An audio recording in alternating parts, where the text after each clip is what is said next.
આજે નર્મદા જિલ્લાના ગરુડેશ્વર તાલુકાના ચોપાટ ગામે એક મહિલાને પ્રસૂતિની પીડા ઉપડે છે। ગામમાં રસ્તાની સુવિધા ન હોવાના કારણે ત્યાં એમ્બ્યુલન્સ પણ પહોંચી શકતી નથી કે કોઈ આરોગ્યનો સ્ટાફ પણ પહોંચી શકતો નથી। ત્યારે ગામના લોકો આ પ્રસૂતિ પીડાતી મહિલાને ઝોલીમાં ઉચકીને પગદંડી લઈને જાય છે। ત્યારે રસ્તામાં જ આ મહિલાનું પ્રસૂતિ થાય છે અને બાળકને મહિલા જન્મ આપે છે। ત્યારે દેશમાં ગુજરાત મોડલની મોટી મોટી વાત કરનારી આ ભાજપની સરકારને આ ખબર પડવી જોઈએ કે આદિવાસી વિસ્તારોની આ વરવી વાસ્તવિકતા છે।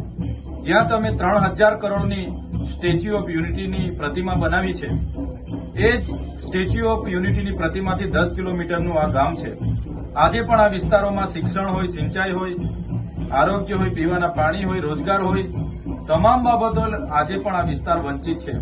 ત્યારે દેશ આઝાદ થઈને આજે 10 કે 20 વર્ષ નહીં પણ 78 વર્ષ થયા છતાં આ વિસ્તારની પરિસ્થિતિ આ છે। ત્યારે સરકારે આ વરવી વાસ્તવિકતા સ્વીકારવી જોઈએ અને આ વિસ્તારોમાં શાળા, રોડ, રસ્તા બને અને જે પણ લોકો આમાં જવાબદાર હોય એમના પર કાયદેસરની કાર્યવાહી કરવામાં આવે એવી અમે માંગ કરીએ છીએ।